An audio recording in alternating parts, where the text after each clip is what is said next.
वसल्लम तक अपनी इस्नाद बयान करते हैं। अगर कोई बर्रे सगीर में सनद हदीस बयान करे तो शेख एक मुहक्किक अब्दुल हक मुहद्दिस दिल्ली के बगैर बयान नहीं कर सकता। यानी जैसे कि मैं आपको और आसान करके समझाऊं कि बर्रे सगीर में जो हुजूर की हदीसें आई हैं, जाहिर हदीस यूं तो नहीं आ गई ना किसी ने मैसेज कर दिया, किसी ने किताब में लिख करके भेज दिया, नहीं। हदीसों का पूरा एक इल्म है और उस इल्म के मुताबिक रावी दर रावी एक ने दूसरे को, दूसरे ने तीसरे को, और हर एक ने दूसरे को बयान करने से पहले उसको देखा कि नेक है, पारसा है, हाफजा सही है, गलत बयानी नहीं करने वाला, जिससे लिया उसको देखा, उसने आगे दिया।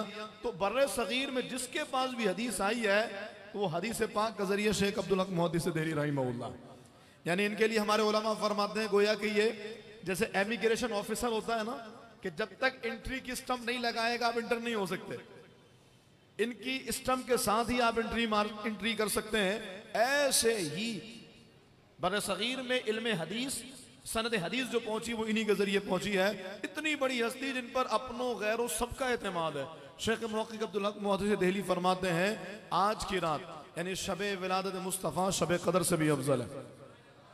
अंदाजा कीजिए शबे कदर में हमारा रुझान क्या होता है और आज की रात हमारा मिजाज क्या है। 3 तरह के तबकात इस वक्त मौजूद हैं। पहला तबका वो कि जो इस दिन की अहमियत से ही बेचारा नाआशना है, हम उसकी किस्मत पर अफसोस ही कर सकते हैं। हम तो अपनी किस्मत पर अल्लाह का शुक्र अदा करते हैं और कहते हैं फजल रब्बुल औला, और क्या चाहिए मिल गए मुस्तफ़ा, और क्या चाहिए दामने मुस्तफ़ा जिनके हाथों में है उनको रोज़े जज़ा, और क्या चाहिए।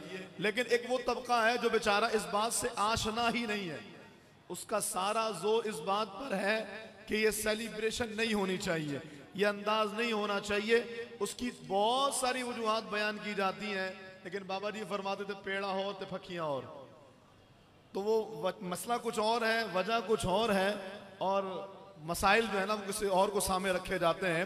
हमने 12 रोज़ा तकरीर की बिहम्दिल्लाहि ताला। इस प्लेटफॉर्म से हमने भरपूर तरीके से मीलाद मनाने का जो असल मिजाज अहले सुन्नत का वो बयान किया। तो फिर खवातीन का आना और खुराफात को दिखा करके ये कहना ये मीलाद है, ये ज्यादती है, ये सरासर ज्यादती है, क्योंकि ये मीलाद तो है नहीं। मीलाद ये है जो बुखारी मस्जिद वाले 12 दिनों से कर रहे हैं, ये मीलाद मुस्तफा। तो एक तो वो तबका है, हम कलाम ही नहीं कर रहे। दूसरा तबका वो है जो इस वक्त आपको गलियों में, सड़कों में और चौराहों में नजर आ रहा है। ये भी वो बेचारा रहमत से और नेमत से महरूम है। वो कहते हैं ना मांग लो चश्मे तर मांग लो। अल्लाह पाक ने वो रहमत दी है कि बदनसीबी है उसकी जो महरूम, अर्श पर धूम है, फर्श पर धूम है, बदनसीबी है उसकी जो महरूम है। फिर मिलेगी ये शब किसको मालूम है, हम पे लुत्फे खुदा आज की रात है। तो अल्लाह के फजल से हमारा शुमार उन लोगों में होता है कि हम ना तो उस तबके में शामिल हैं जिसे इदराक ही नहीं है, ना उसमें है जिसे इदराक तो है लेकिन तरीका ही नहीं पता। कितनी बाबरकत रात को यूं जाया करना, यूं औरतों मर्दों का इख्तिलात। बिहम्दिल्लाहि ताला आप हजरात मौजूद हैं, लेकिन ये हमारे लिए गौर तलब मामला है, खारदर वालों के लिए भी और पूरे पाकिस्तान वालों के लिए भी, कि जब आप यहाँ हैं, आपके घरों की खवातीन घरों में हैं या यहाँ मस्जिद में मौजूद हैं और दीन सीख रही हैं, तो वो कौन सा तबका है जो सड़कों पे मौजूद है? आखिर उस तबके की तरबियत क्यों नहीं हो पा रही है? आखिर उस तबके को हम मस्जिद में लाने पर आमादा क्यों नहीं कर पा रहे? चले मस्जिद में ना आए, घर में तो बैठे।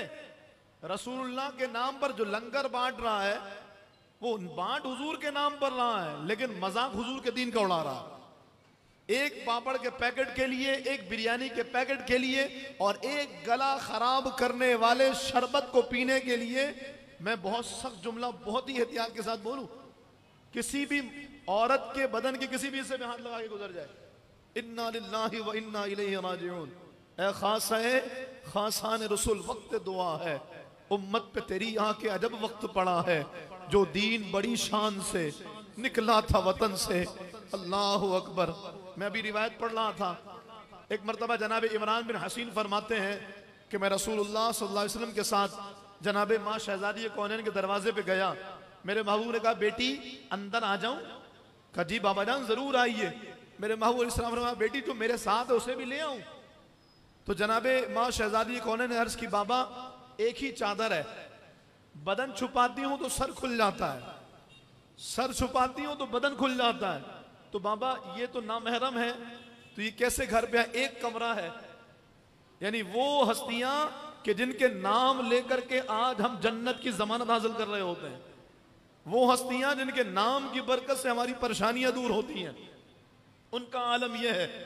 तो मेरे महबूब सलाम ने अपने ऊपर की चादर मेरे महबूब सलाम ने अपने ऊपर की चादर जनाबे माँ शहजादी कौनैन को दी। तो आपने सर ढापा, चेहरा ढापा, और फिर इमरान बिन हसीन कहते हैं कि फिर मैं घर में दाखिल हुआ और जनाब रसूलुल्लाह सल्लल्लाहु अलैहि वसल्लम के साथ उस घर में गया। कहने का मकसद यह है, एक तरफ तो हमारे बुजुर्गों का और हमारे अकाबरीन का, बिलखुसूस रसूलुल्लाह सल्लल्लाहु ताला अलैहि वसल्लम का वो अंदाज मौजूद है, शहजादी कौनैन का वो अंदाज मौजूद है। और दूसरी जानिब आज हाल ये है कि 10 रुपए के पापड़ के लिए औरत ने अपनी इज्जत दांव पर लगा दी। जो दीन बड़ी शान से निकला था वतन से, परदेश में वो आज गरीबुल गुरबा है। फरियाद है ए किश्ती उम्मत के निगहबां, बेड़ा ये तबाही के करीबान लगा है। हुक्काम यकीनन है हालात के मुजरिम, पर करतूत हमारे भी हैं और अमलों की सजा है। एक बार तो देखो हमें सुल्तान मदीना या रसूल अल्लाह, एक बार तो देखो हमें सुल्तान मदीना, हम जो भी सही महबूब तेरा कलमा तो पढ़ा है। शर्मिंदा बहुत है तुझे किस मुंह से बुलाएं, पर जाए कहाँ तुझ बिन यहाँ कौन मेरा है। तो एक तरफ वो तबका जो सड़कों पर मौजूद है, लेकिन अल्लाह के फजल से आपको अल्लाह ने ये तौफीक दी है कि आप दीन सीखने के लिए मौजूद हैं। तो आइए फिर आज की रात की मुनासिबत से, वक्त कम है, हमारी इंशाल्लाह दूसरी नशिस्त का आगाज़ भी होगा, 3 बजे हमारा ब्रेक है और लंगर होगा, उसके बाद इंशाल्लाह 3:30 बजे दूसरी नशिस्त भी होगी, उसमें मजीद आगे गुफ्तगू करेंगे। लेकिन अभी जो थोड़ा टाइम रह गया उसमें आपको कुछ अर्ज करूं कि यहाँ आने वाले कुछ ले करके जाएं, कुछ सीख करके जाएं, कुछ समझ करके जाएं कि हमें किस तरह से जिंदगी गुजारनी है। 12 रबीउल अव्वल का दिन एक दिन मना करके सारा साल सो जाने का नाम तो नहीं। 12 रबीउल अव्वल एक दिन चरागा करके सारा साल सो जाने का और दीन से दूर होने का नाम तो नहीं। ये तो अपने आप को तैयार करने का, बल्कि मैं कहूं तो आपकी आम जबान में ये वार्म अप करने का टाइम है, अपने आप को ग्रूम करने का टाइम है, अपने आप को तैयार करने का टाइम है कि या रसूल अल्लाह आपकी खातिर हम आज रात जाग रहे हैं, हमने घरों को सजाया, हमने झंडे लगाए, और वक्त पड़ेगा तो या रसूल अल्लाह आपकी खातिर अपनी जानों को कुर्बान भी करेंगे। लेकिन मेरे भाई मैं तो बहुत आगे की बात कर गया। यहाँ तो हाल ये है कि अब तो झंडे भी कम हो गए, हाल तो ये है कि चरागा भी कम हो गया। अब सूरत हाल ये है कि अब अपनी बाइकों पर, अपनी गाड़ियों पर, अपने घर वालों को, अपनी खवातीन को चरागा दिखाने के लिए ले जाते हैं, खुद चरागा करने को तैयार नहीं है। जबकि जब कोई खास मौका करीब आता है ना तो तैयारी पहले से शुरू हो जाती है। इस बार हम अपने आका व मौला सल्लल्लाहु ताला अलैहि वसल्लम का 1499वां यौम मिलाद मना रहे हैं। बोलिए ना सुभान अल्लाह। चलिए मैं थोड़ा सा आपको और अच्छे अंदाज से समझाऊं। ये जो ईसवी साल है कौन सा चल रहा है? 2024, यानी ईसवी साल की इब्तिदा ईसाइयों के एतबार से जनाब ईसा इस्लाम की विलादत से हुई। अगर इसमें बड़ा इख्तलाफ है और वो सारी बातें अपनी जगह पर हैं, लेकिन पिछले साल 25 दिसंबर 2023 को ईसाइयों ने जनाब ईसा इस्लाम का दिन मनाया, क्रिसमस मनाई। अच्छा अजीब बात यह है किसी एक ईसाई को भी एतराज नहीं होता ये दिन क्यों मना रहे हो। ये उम्मती हुजूर का ही है जिसको ये मसला है कि इस बात की दलील दो कि मनाना चाहिए कि नहीं मनाना चाहिए। बड़ी अजीब सूरत हाल है। 2023 में ईसाइयों ने ईसा अलैहिस्सलाम का 2023वां यौम विलादत मनाया। मैं फिर कहूंगा मैं उस तारीख पे कलाम नहीं कर रहा, उनके एतबार से 2023वां है ना, और हम कौन सा मना रहे हैं? 1499। हम बहुत पीछे हैं। लेकिन अब ये बताइए ईसा अलैहिस्सलाम की तालीमात पर ईसाइयों ने ज्यादा अमल किया क्या मुस्तफ़ा जाए रहमत की तालीमात पर सरकार के गुलामों ने ज्यादा अमल किया? हमने ज्यादा अमल किया। लेकिन फिर ऐसा क्यों है कि ईसाई ने 2023 साल गुजरने के बाद भी ये दिन नहीं भूला? और उम्मती ने ये दिन फरामोश कर दिए। महंगाई बढ़ गई, चरागा कम हो गया, महंगाई बढ़ गई, झंडे कम हो गए, तैयारी कम हो गई। अभी तो हम बड़ा जश्न मनाने जा रहे हैं, अगले साल 1500 साल जश्न होगा इंशाअल्लाह।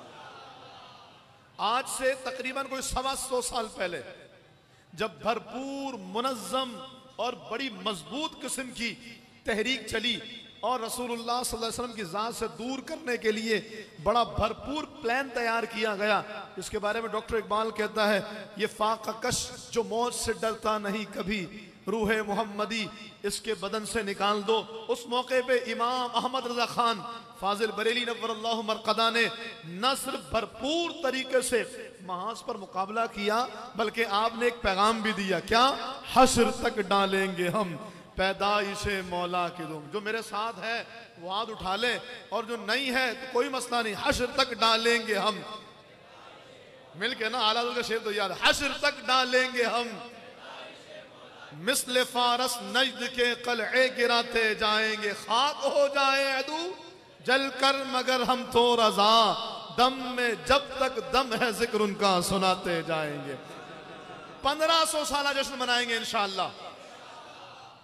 अभी तो 1500 साल है, हम तो कहते हैं 15,000